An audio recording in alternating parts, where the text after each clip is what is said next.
Demikian tadi Saudara Bambang Suryanto telah membacakan beberapa sosoknya. Seharusnya pembaca selanjutnya adalah Saudari Dino Kristianti, akan tetapi karena satu halangan Saudari Dino belum hadir sampai sekarang, tetapi kami mencoba mengisi waktu ini sambil menunggu penyair yang bersangkutan. Akan kami tampilkan seorang pengamen puisi dari Solo, yakni Saudara Tukul Wijiwijaya.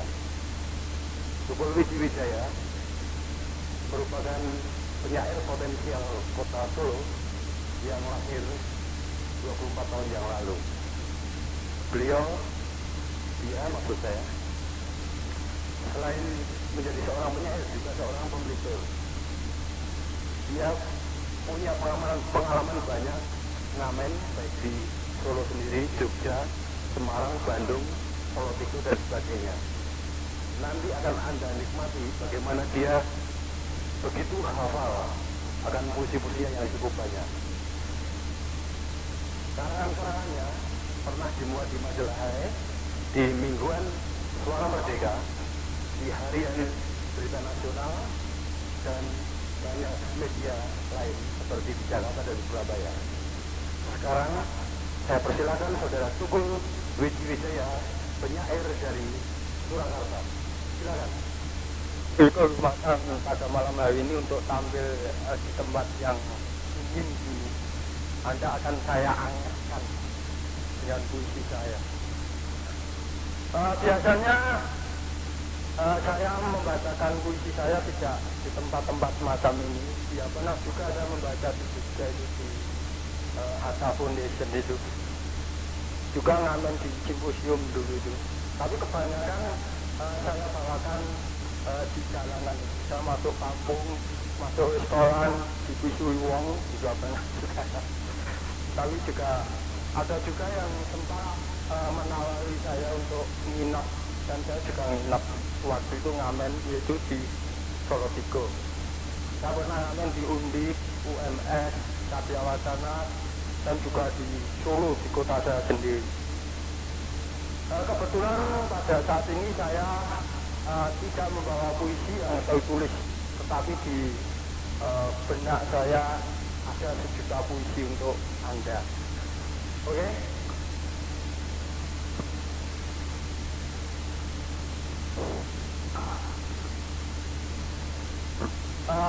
Judulnya bagus sekali ya, mau puisi nggak baca.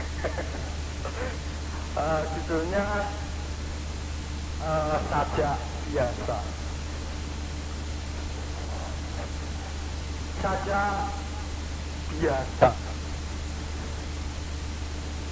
Hari ini kita mandi pakai sabun cuci. Hari ini kita sikat gigi kita pakai sikat saja. Sore nanti ayah minum teh tanpa gula. Biasa dong. Biasa sekali. Gak ada yang istimewa. Ya, memang ini estetika jalanan. Jadi kalau Anda menghukumnya dengan estetika buku, ya nggak kacau mungkin. Nggak kacau ya.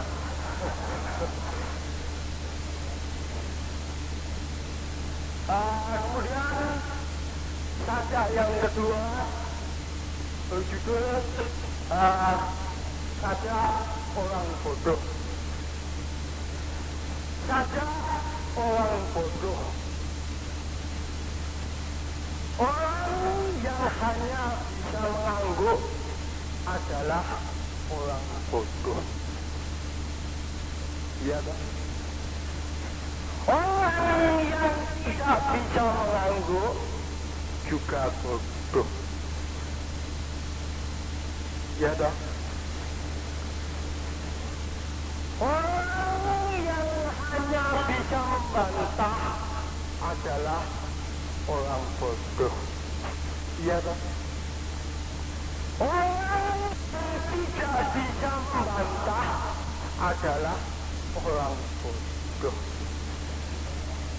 Iya dong. Orang yang hanya berjalan adalah buta. Orang yang tidak bisa berkelit akan digasak. Orang yang gampang percaya tidak akan ketemu Tuhan. Iya toh? Biasa lagi rasanya. Oke? Mungkin ada yang mau minta saja. Kayak penyanyi saja, kan bisa melayani. Oke? Oh ya, oke. Mau dikasih judul pokoknya saja orang hafal gitu kan.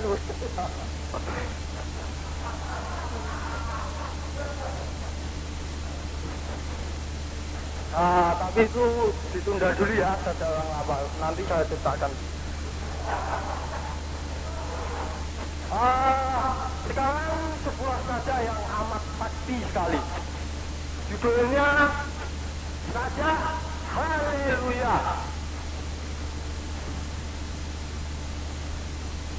seorang pemuda yang gagal masuk perguruan tinggi, masuk gereja, lalu berseru, haleluya. Seorang penjaga tua yang sudah bertahun-tahun tidak menemukan jodohnya, masuk gereja, lalu diberkahi oleh pendeta. Haleluya. Seorang pemuda melamar gadisnya setelah 3 tahun menguji cinta, tetapi ditolak oleh ibunya karena perbedaan agama. Haleluya. Biasalah kira, nggak ada yang istimewa puisi saya. Oke, sekarang ini puisi yang paling hit, yang biasanya itu kalau saya amankan itu selalu mendapat antusias yang besar sekali. Mudah-mudahan malam ini juga di sini saya akan mendapat uang yang banyak dan juga antusias. Oke, judulnya adalah Nyanyian Abang Becak. Mungkin Anda kalau pernah membaca buletin refleksi yang diterbitkan oleh kawan-kawan Jogja, pernah juga dimuat di sana. Oke, selamat menyambut Abang Becak.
Bila harga minyak muda, Mbak, Simbo akan mengajak berkelahi dengan Bapak. Harga minyak muda, lomba-lombaan muda, tukang lepon, lintas dilayani. Siapa tidak mau bila kebutuhan hidup semakin mendesak. Dari 1.500 rupiah uang belanja tertinggi dari Bapak untuk Simbo. Siapa bisa mencukupi, sedangkan kebutuhan hidup semakin mendesak. Maka Simbo pun mendesak.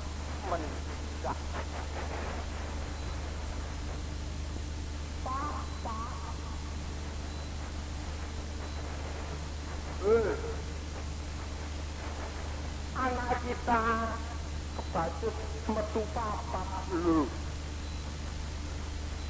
Bayangan sekolahnya anak-anak nunggak lu.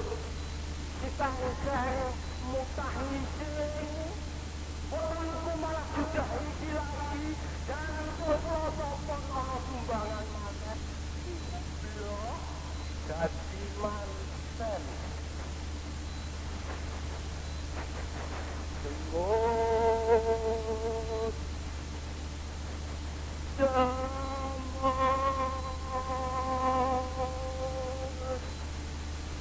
kejumpelan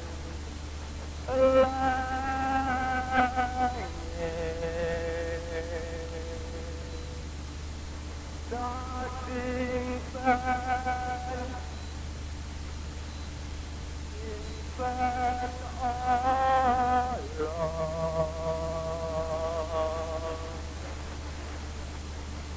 Allah semut kesumpelan langit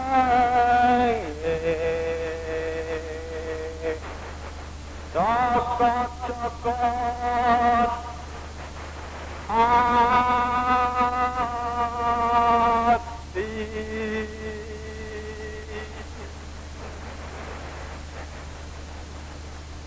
maka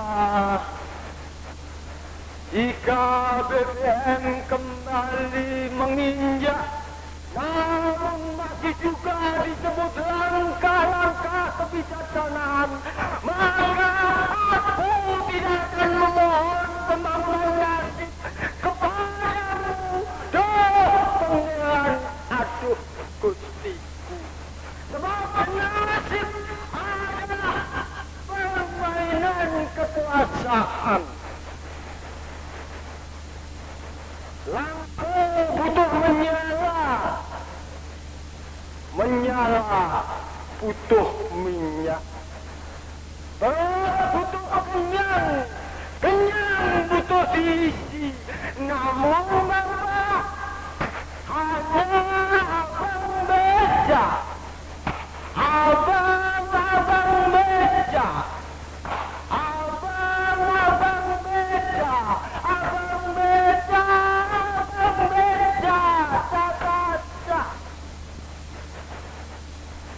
maka bila becak pusaka keluarga pulang tanpa membawa uang, Simbok akan kembali mengajak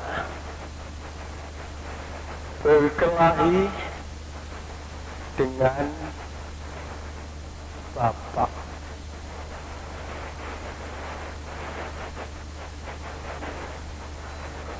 Oke, bagi karena star kita, bintang kita malam ini datang, yakni saudara MHN Najib, yang dalam kondisi basah kuyup dia menghadiri acara ini. Sebelum saudara MH membacakan sajak-sajaknya, saudara Sunardian Wirodono akan membacakan riwayat hidup singkatnya. Silakan.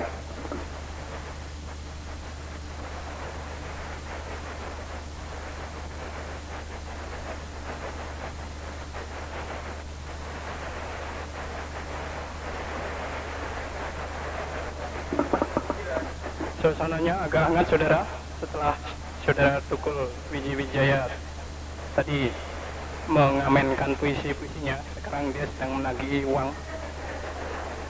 Panitia nggak mendapat, dia malah dapat. Saudara,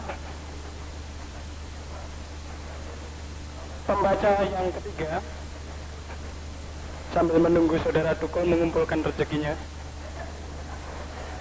adalah Deno Kristianti.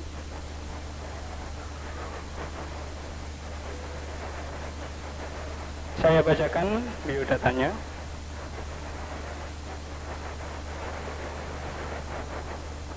Lahir 25 Januari 1961 di Yogyakarta, putri kedua dari dua bersaudara Gedono Gedini. Dia dari keluarga wira swasta. Pendidikannya SDK Ngupatan, SMP Grades Dagen, SMA Santa Maria, tamat tahun 79. Tahun 85 membereskan skripsi sarjana di jurusan Bahasa dan Sastra Indonesia IKIP Sanata Dharma. Deno menulis puisi dan cerita pendek, kadang main teater. Beberapa kali menang lomba penulisan puisi, cerita pendek, dan lomba baca puisi. Di kampusnya, Deno menjadi redaksi majalah Triwulan Gatra yang bermutu ke arah pengajaran bahasa dan sastra Indonesia.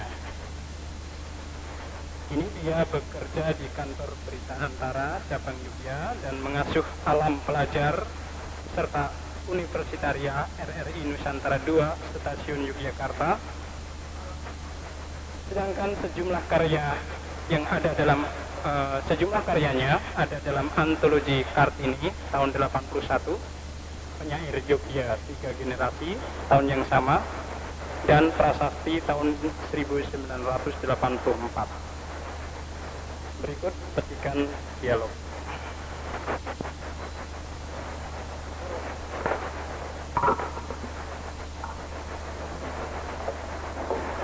Selamat malam rekan-rekan. Tadi sudah dikatakan bahwa yang akan tampil Mas MH, tetapi rupanya beliau sedang membersihkan rambutnya. Jadi saya yang tampil duluan, setelah itu baru Mas MH. Saya akan membacakan beberapa puisi saya. Sebelumnya walaupun tidak penting benar, tetapi perlu diralat karena itu sudah bukan hak saya. Jadi sekarang saya sudah tidak di Antara, tidak di RRI. Saya sekarang sudah jadi babysitter. Terima kasih, saya akan membacakan beberapa puisi saya. Logika. 1 tambah 1 tambah 1 selalu sama dengan 3. Berapa manusia? 1 roh tambah 1 jiwa tambah 1 tubuh. Kebenaran 1, cara beribu. Dan masih juga ragu, berapa jumlahnya dalam begitu banyak cara.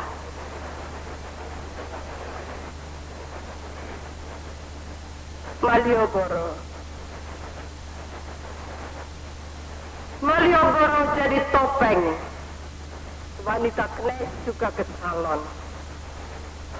Malioboro juga benteng.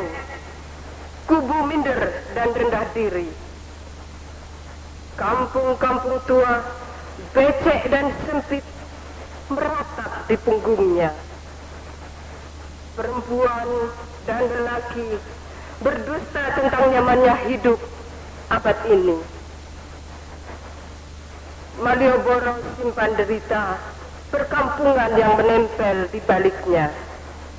Malioboro simpan rahasia, kata hati yang terucap lewat mata. Malioboro tetap jadi topeng dan benteng bagi kota yang ngeri berkaca.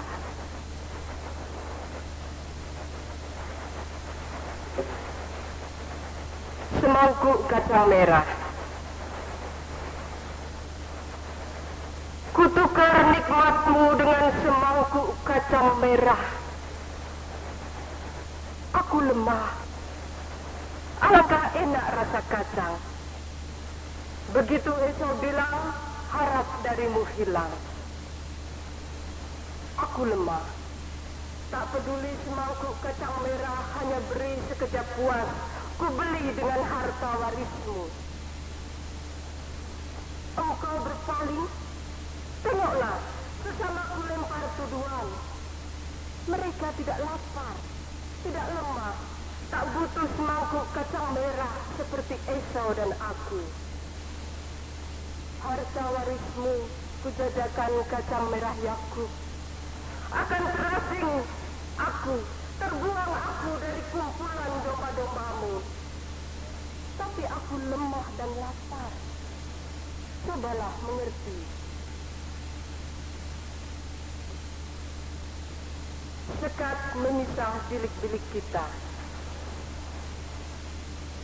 Sekat memisah bilik-bilik kita. Aku terkungkung di sini, kau di sana. Teriaklah, biar wajahmu cuma kureka, tapi suara, mari, sedekat dada. Kukuh sekat-sekat ini, siapa memasangnya? Memisahkan bilikku dan bilikmu. Kita ada, ia pun telah lama ada. Siapa memasangnya? Aku rindu bilik luas tanpa sekat. Aku rindu tinggal bersama dalam satu bilik. Aku rindu hati jadi satu. Sekat kukuh memisahkan bilik-bilik. Adanya jauh sebelum ada kita. Teriaklah. Itu saja yang kita bisa untuk menerobos sekat-sekat. Cinta berganti pedang.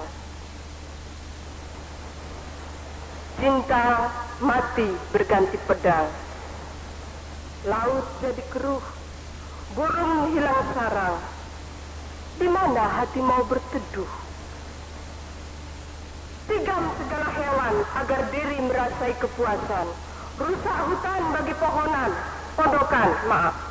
Siapa kuat menang.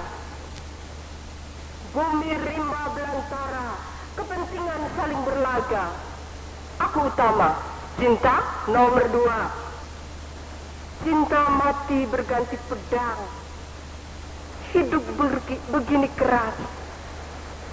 Dan Tuhan pencipta kasih sayang, siapa sangka menangis ia bisa juga.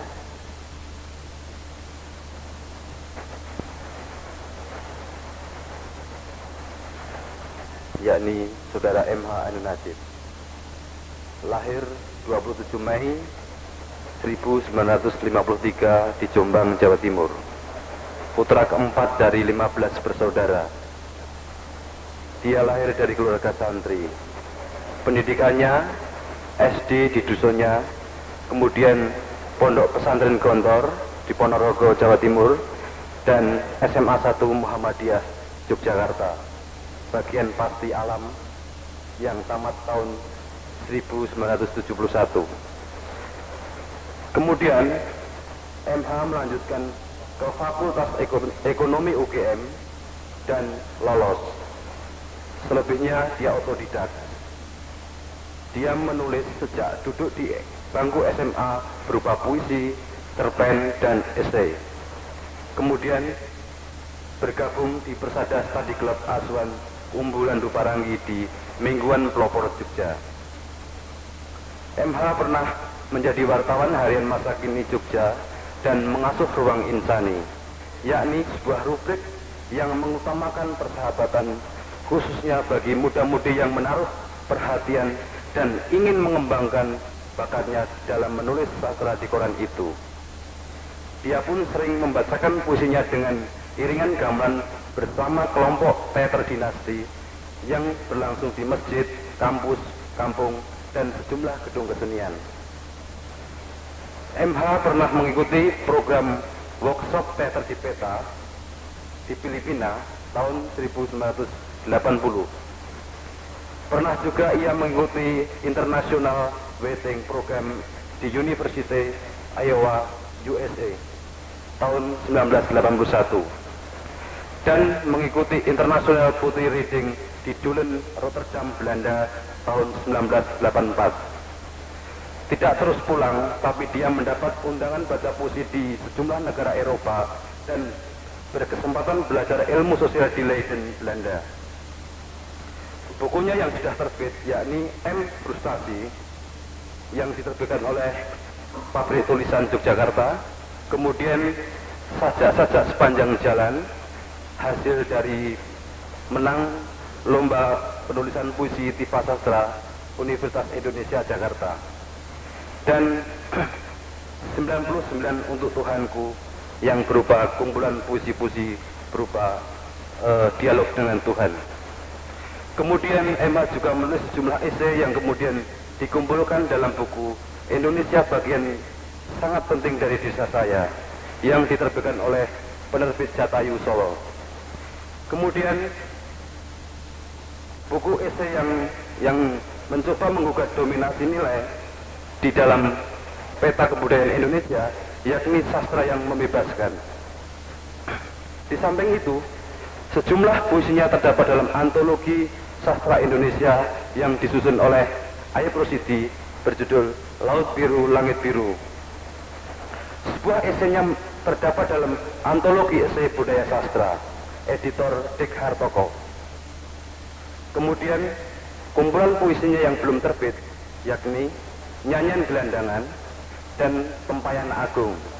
Nyanyian Gelandangan sudah terbit dalam bentuk stensilan yang diterbitkan oleh Saudara Halim Surakarta. Sekarang pernah beberapa puisinya dikutip lagi dalam syair istirah yang diterbitkan oleh Saudara Jabrohim dengan Masyarakat Puitikanya.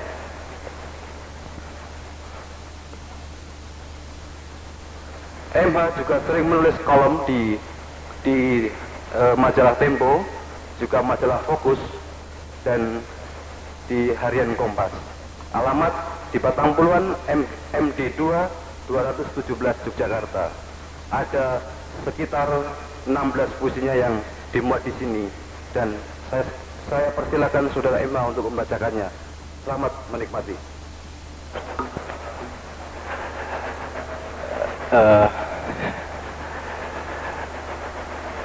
Saya sudah 3 tahun tidak baca puisi. Kalau petinju gitu nggak naik ring 3 tahun, pasti sekali naik ring akan KO. Demikian juga saya mengkhawatirkan nasib saya. Karena itu saya datang ke sini tadi juga tidak untuk membaca puisi. Dalam arti saya tidak dalam mood dan kesiapan untuk membaca puisi. Karena pada mulanya memang saya sudah diizinkan untuk tidak ikut baca puisi di sini, sehubungan dengan kabarnya akan pergi ke Bangladesh. Soal Bangladesh itu tidak jadi karena Presiden Bangladesh Irsyad yang janjinya mau ngampiri saya di Batang Puluhan, ternyata saya tunggu-tunggu tidak datang. Jadi saya menunggu dengan sia-sia dan hati yang pilu. Di puncak kecemasan saya bahwa saya akan mengecewakan Anda dengan pembacaan puisi yang tidak siap, datanglah 2 dewa penyelamat, Dewi penyelamat, yang memang sudah dipersiapkan sejak waktu yang lama untuk membacakan beberapa sajak saya. Dan tiba-tiba beliau datang, meskipun 5 menit yang lalu beliau belum datang, sehingga sekarang kita dengarkan bersama Mbak Aminah dan Steffi akan membacakan beberapa puisi saya. Saya persilahkan, monggo Mbak.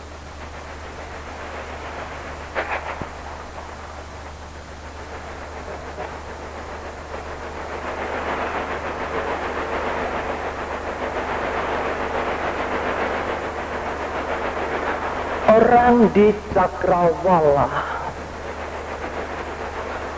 orang yang duduk di Cakrawala menjadi kiblat kapal di samudra, sekaligus bersandar di kaki Tuhannya. Orang yang berjaga di Cakrawala menegakkan kapal oleng, mengembalikan arah ke sumbernya. Orang yang tegak di Cakrawala menyambung seluruh urat nadi alam semesta, meletakkan hari depan di lantai masa silam kelahirannya. Orang yang kukuh di Cakrawala merebut dunia dari tangan pengkhianatnya. Diraya tali sukma dari tangan Adam yang datang dari Tuhan. Diikatkannya kembali ia di lutut Sang Maha Perkasa. Puisi jalanan. Hendaklah puisiku lahir dari jalanan, dari desah napas para gelandangan. Jangan dari gedung-gedung besar dan lampu gemerlapan. Para pengemis yang lapar langsung menjadi milik Tuhan, sebab rintihan mereka tak bisa lagi mengharukan. Para pengemis menyeret langkahnya. Para pengemis batuk-batuk. Darah dan hatinya menggumpal. Luka jiwanya amat dalam mengental. Hendaklah puisiku anyir seperti bau mulut mereka yang terdampar di trotoar, yang terusir dan terkapar. Para pengemis tak ikut memiliki kehidupan. Mereka mengintai nasib orang yang dijumpainya. Tetapi zaman telah kebal terhadap derita mereka yang kekal. Hendaklah puisiku bisa menjadi persembahan yang menolongku, agar mereka menerimaku menjadi sahabat dan memaafkan segala kelalehanku. Yang banyak dilupakan orang ialah Tuhan. Para gelandangan dan korban-korban kehidupan, aku bisa jadi karib mereka, agar bisa belajar tentang segala yang fana.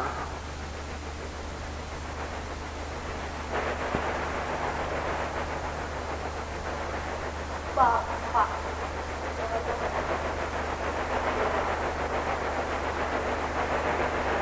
Bapak yang kaki bengkok, tidak begitu susah melangkah. Bapak yang tetapi 5 perak dari 5.000 uangku. Bapak yang kumuh dan bau, yang tak ada penolongmu untuk mandi. Bapak yang membaringkan kepala di batu bukan daerahmu. Bapak yang disangga tongkat, tak ada tempat buat hidupmu. Bapak yang tersingkir tanah airmu dikelak. Bapak yang terjungkir keretamu di Tuhan. Tempat di mana kami tak bisa pulang.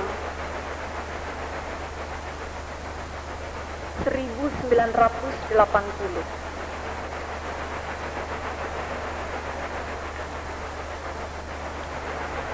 Memanggil.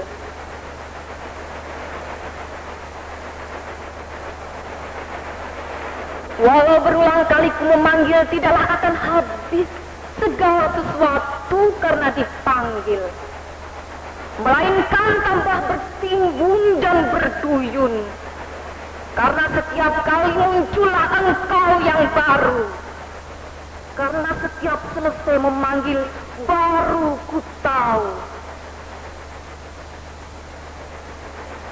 bahwa yang ku panggil bukanlah engkau.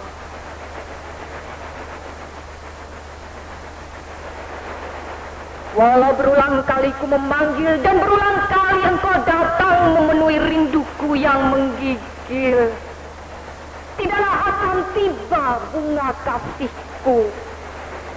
Karena begitu engkau muncul sebagai engkau yang ku panggil, tiba-tiba engkau bukan lagi engkau yang ku panggil. 1979.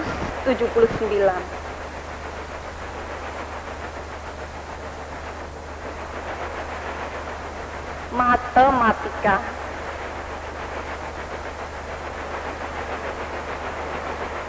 Apa yang lebih kecil dari atom?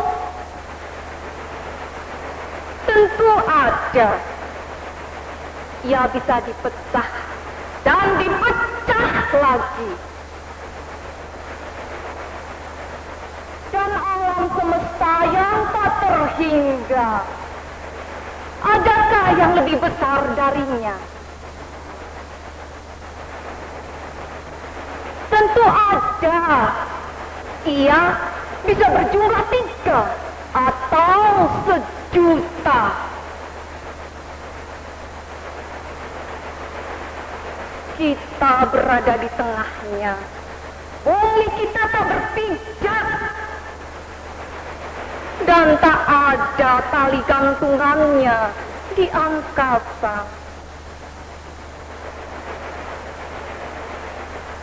Tuhan bergerak sedikit saja, kita sirna.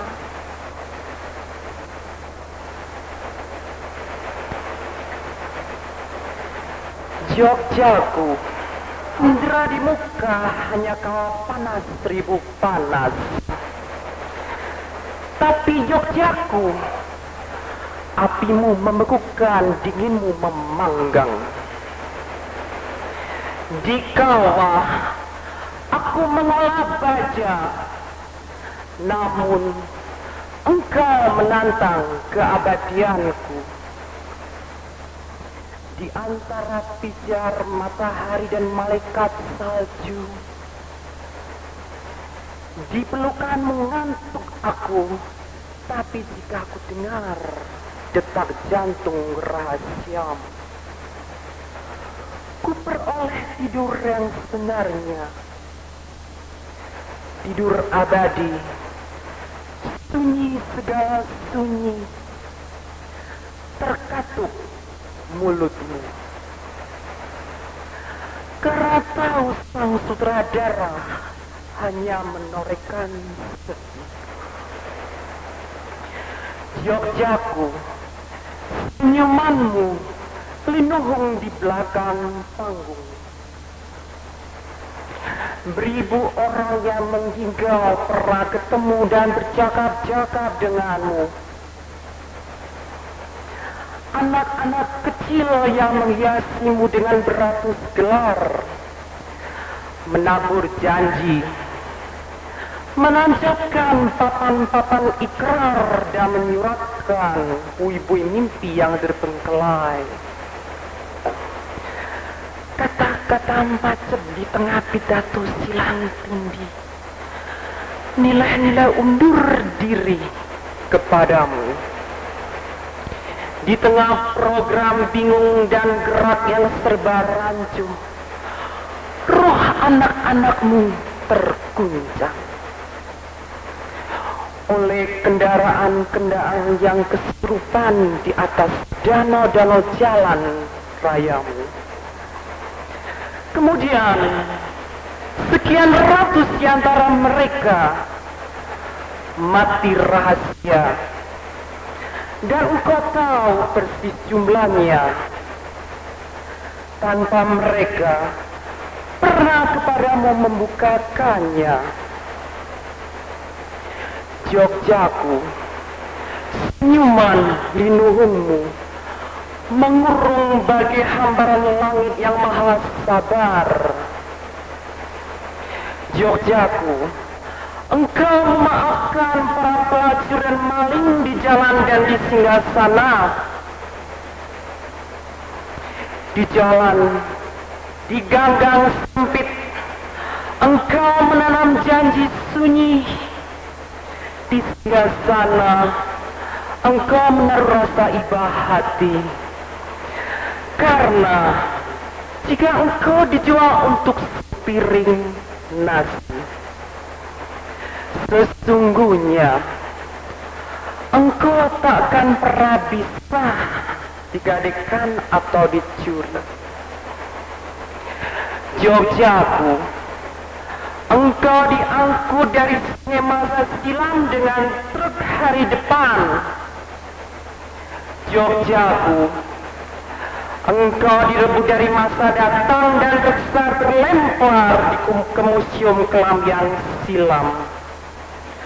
Namun aku mahu engkau siluman yang tinggal tak di dalam waktu, tak di dalam ruang, juga tak di luarnya, tak di sebelah garis batasnya.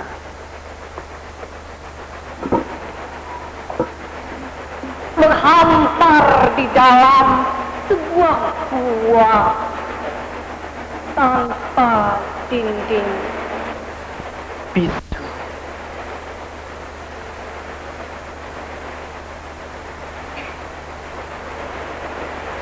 90.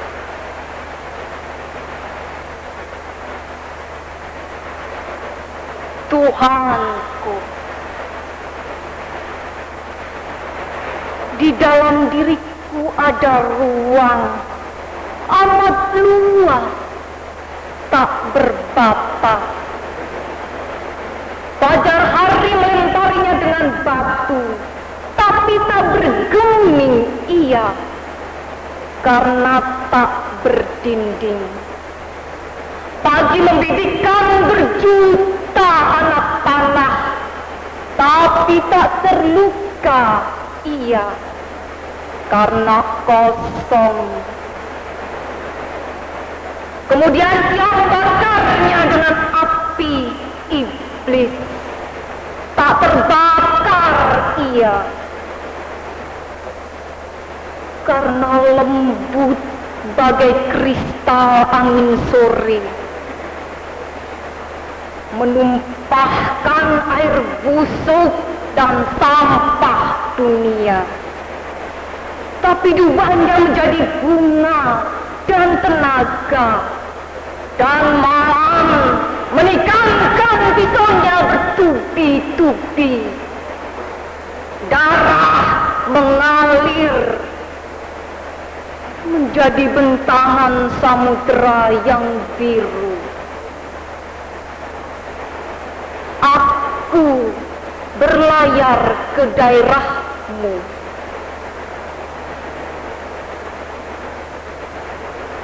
Tuhanku, di dalam diriku ada ruang amat luas, tak berbatas. Waktu mengisinya dengan nyanyi dari hari ke hari. Waktu batuk-batuk, berguguran gunung tumpah ke dalamnya. Waktu muntah, bau busuk nafsu dunia. Tetapi ruangku, engkau yang maha segala maha, tetap kosong, tak terdera. 93.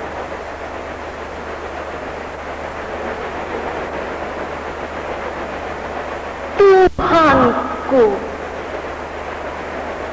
setiap orang menggambar wajahku di dalam diri mereka, seperti ku gambar wajah mereka di dalam diriku. Demikian pun setiap langkahku menggoreskan lukisan wajahku di dalam diri mereka. Seperti setiap langkah. Betul-betul pantas jadi anak emasnya Pak Rob.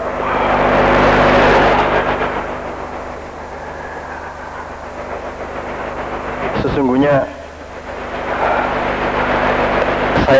saya punya kerewelan tertentu dalam soal baca puisi, karena itu lama tidak baca puisi.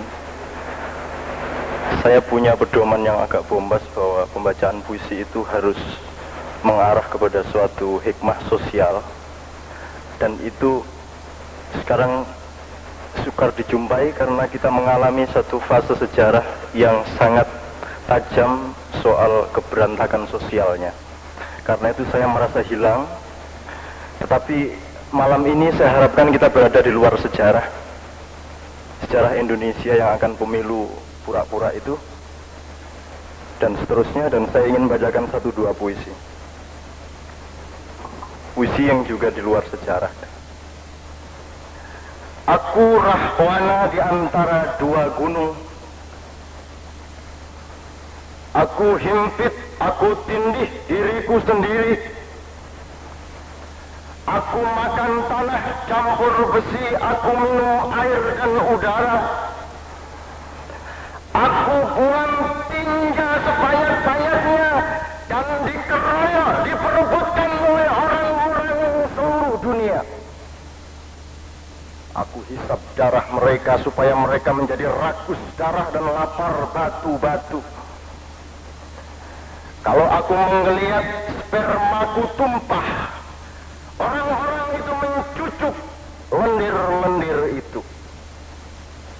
Aku Rahwana di antara 2 gunung, aku ikat tubuhku, aku borgol tanganku, aku usap mukanya dengan ludahku sehingga nafsu mereka beranak pinak.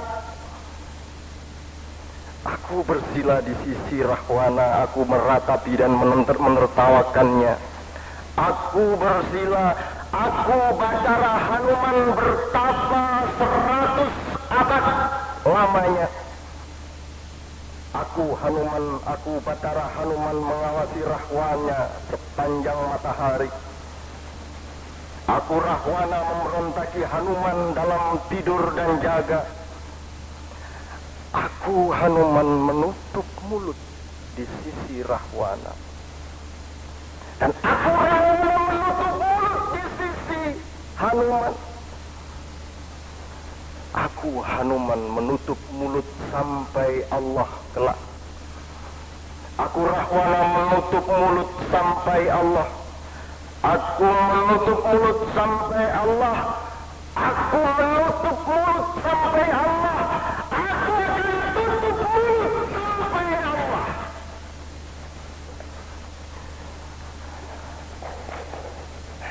Jadi ke Flores. Tunggu naik kampanye. Ini cuman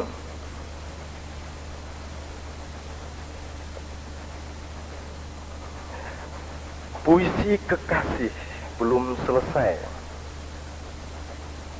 Kekasih dengan K besar. Ini puisi yang saya bacakan serius-serius semua.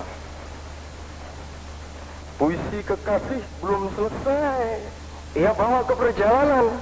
Di perjalanan ia menjumpai ribuan orang menangis. Kekasih menadai laut, hujan air mata mereka sambil tertawa terbahak-bahak. Sehingga kertas puisi kekasih menjadi lumat. Tintanya larut, puisinya menguap. Maka kekasih bikin puisi lagi dan tak selesai lagi. Ia bawa naik mendaki gunung-gunung berapi. Kekasih mandi mabuk di kawah, cintanya mengelupas. Puisi kekasih menjelma 1000 burung, menjelma ruh-ruh ngungun. 1000 burung, 1000 ruh-ruh ngungun mempermain-mainkan. Kekasih marah, kekasih minum lahar, lahar menjelma darah. Kekasih bangkit Allah, menitarinya sampai ke ujung waktu. Kekasih mengembara, merobohkan tonggak-tonggak yang berdiri di masa yang akan datang. Sementara itu barisan raksasa manusia-manusia berduyun-duyun membanjir berjalan ke belakang. Kekasih menerobos dengan 1000 rasa penasaran, karena puisi kekasih tinggal sebaris lagi, tinggal sebaris saja lagi. Tapi sebaris puisi kekasih itu harus diciptakan sesudah ratus-ratus abad pembangunan yang omong kosong. Kekasih membakar jiwanya, kekasih melompat luka.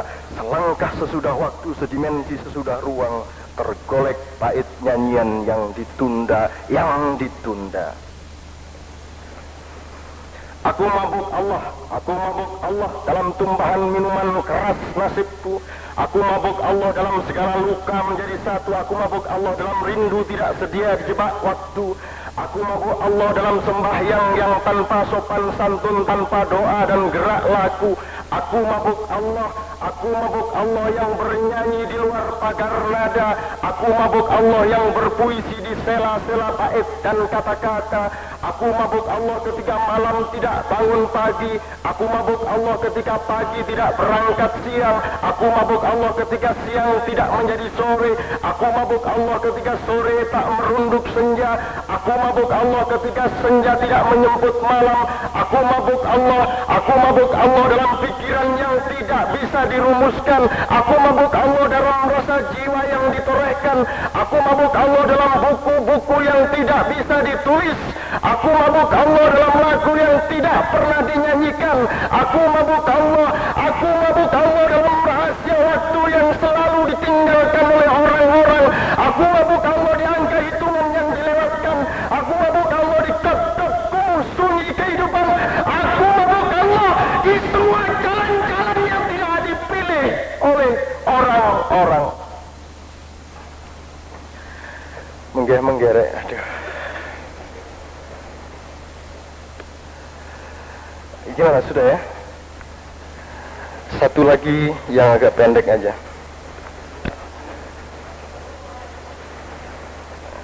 Wah, baca puisi serius gini saya kurang senang.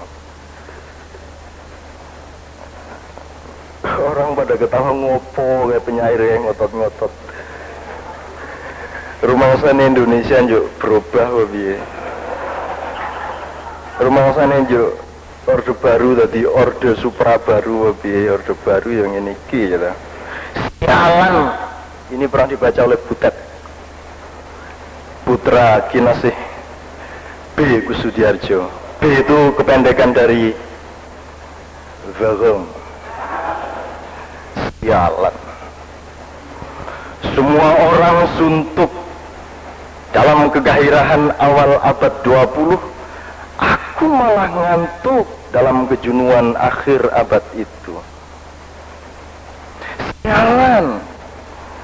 Bagaimana rasa jenuh bisa sampai tanpa semua yang nikmat-nikmat ini pernah aku alami. Hei, apakah bisa badan langsung melompat ke Tuhan? Hei, apa mungkin aku belajar silat tanpa gerakan? Sialan. Bule-bule itu sudah capek dengan industri. Kita baru berak TKW. Orang-orang di sana mengibarkan revolusi informasi. Tetangga-tetanggaku buta huruf. Sialan. Ngasak ikan di air kimia, burung terbang minggat ke surga. Tetangganya TV dan RRI itu di London sana dan Paris. Adapun gubuk-gubuk di seberangnya adalah planet yang ngemis. Sialan. Kesenian oper bentuk, inovasi, penemuan baru. Semuanya tanpa sejarah. Kebudayaan selalu ngekor pantatnya sang adikuasa. Pak dokter dari Salatiga bilang kontekstual dong. Dan penyair sosial di Jakarta sudah pinter jualan kelontong. Yang dijual adalah penderitaan orang lain. Yang dijual adalah, yang dibikin proposal-proposal adalah kemiskinan rakyat. Sangkarut gejala tumpah ruah, letak kita dalam dialektika yang salah kaprah. Ayo, arep nguber maling lebih ayo. Ayo, peradaban malang melintang. Kapan plastik dan baja ini kita jebol oleh akal kita yang kepengapan.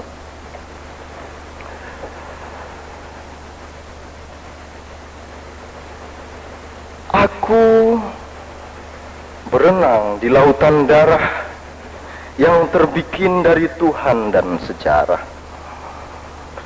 Gelombang rindu dendam, suara tangis terlalu panjang. Aku berenang di langit sunyi, aku penasaran sekali ingin mati. Nanah nasibku yang menetes-netes tak henti, selalu kucucuk dan kucucuk kembali. Aku berenang di Allah, tiada batasnya, dalam remuk rasa cemas hati pengembara.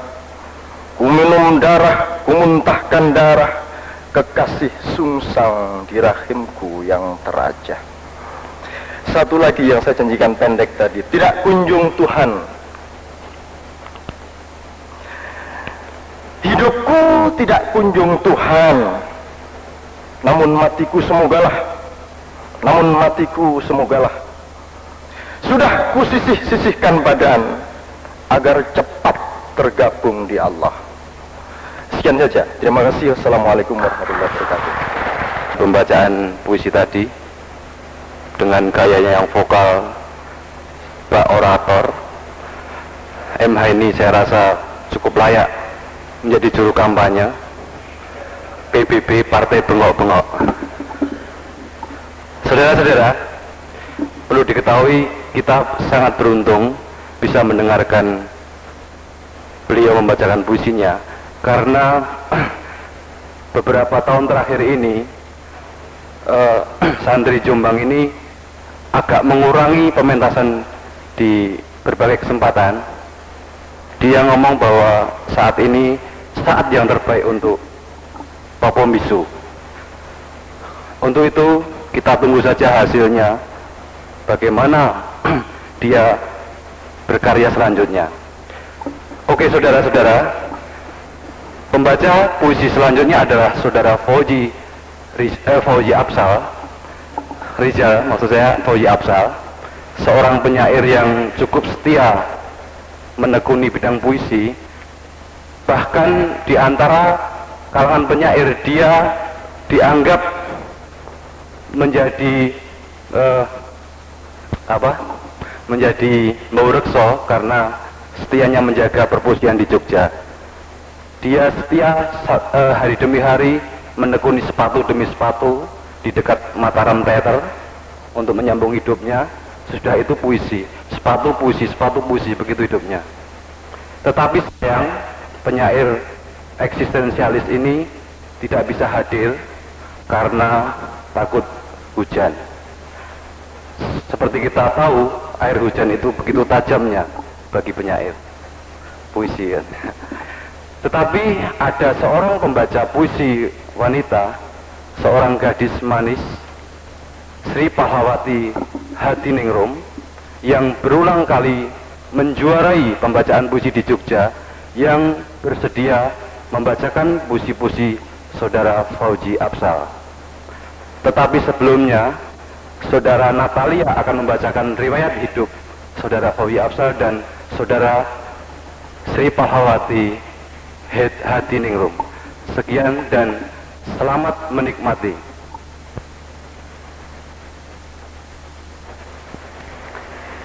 Lahir 2 Maret 1961 di Yogyakarta. Putra pertama dari 5 bersaudara dari keluarga wira swasta. Pendidikannya SR atau SD, SMP dan SPDMA. Masuk jurusan Sri Lukis Asri, lalu copot, seperti istilahnya Mas Rinus. Lalu otodidak. Dia pun bergabung dalam Persada Study Club yang diselenggarakan Umulandu Paranggi di Mingguan Pelopor Jogja tahun 1971. Fauzi menulis puisi dan esai. Kedua aktivitas itu belum dibukukan tersendiri. Sejumlah puisinya terdapat dalam antologi penyair Jogja 3 Generasi, Gunungan, dan Prasasti. Kemudian dialognya.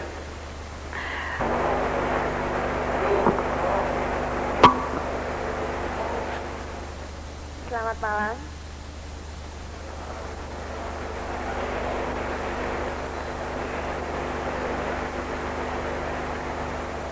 puncak stupa 1. Kini, aku kelas 0 kembali. Tunduk dengan tegak, saling hormat kegagalan dan kehendak. Revolusi di jalan-jalan berkecamuk nasib baik atau buruk. Gambaran-gambaran menolongku pada sifat kepasrahan. Kau ingat beberapa tikungan relief-relief kehidupan kita pernah saling rampas hanya karena sesuatu yang kurang pas. Tapi rupanya dunia ini bukan soal ukuran, hanya bagaimana cara mengenakan. Sudahlah. Kini aku bebas dan basah, jadi seorang angin misteri. 5 anasir membentuk guru jati, hancur lebur, luluh, disyukuri pangkur.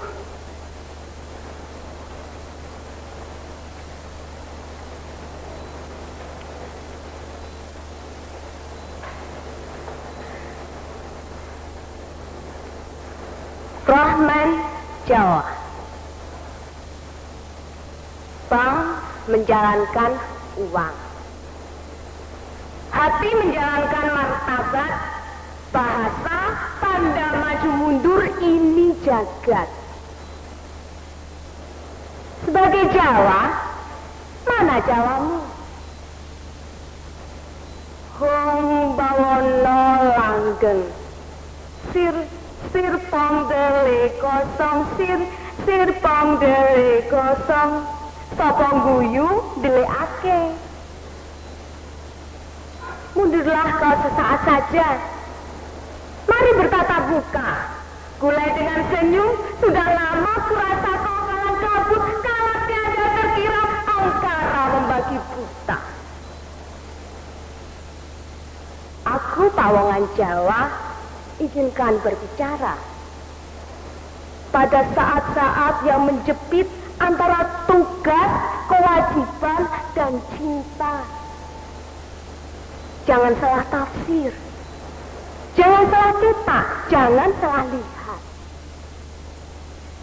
Jawa itu bukan benda seperti keneker atau hura-hura, tapi jiwa, anu ning-ning. Jawa itu bukan kata, tapi penghadir kata gelar gulung. Jawa itu bukan aku, tapi langit dan udara, hawang huwung. Jawa itu bukan ungkapan, tapi kelir di balik kelir di balik kelir.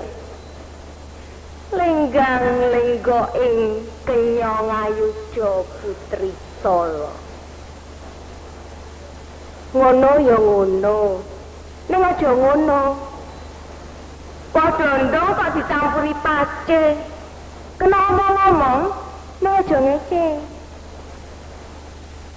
Jawa itu bukan apa-apa, tapi sekaligus apa-apa. Hidup ini hanya mampir minum dan kencing. Tahu?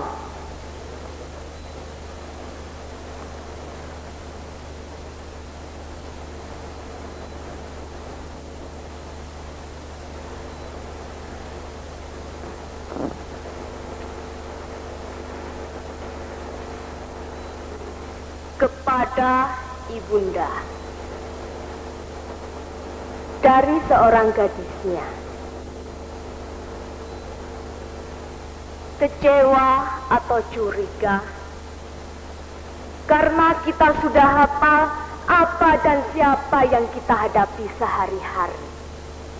Kiri kanan, kerabat, dan tetangga.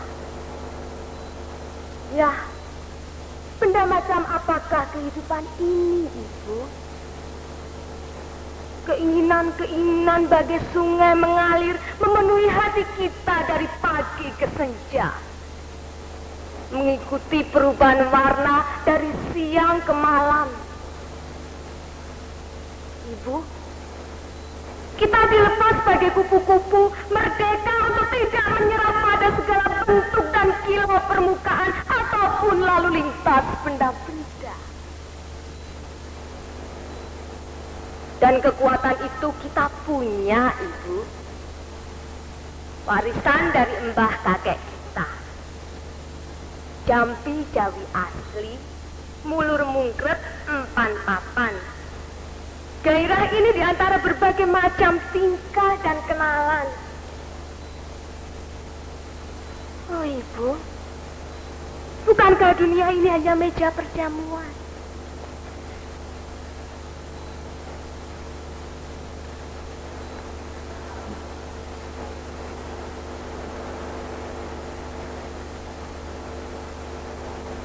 Kucing.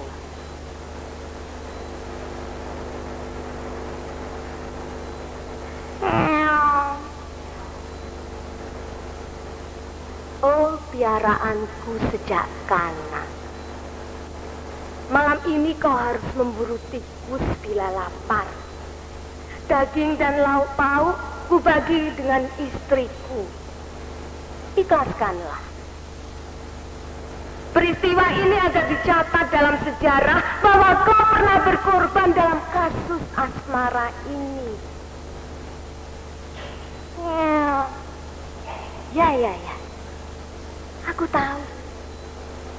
tahu.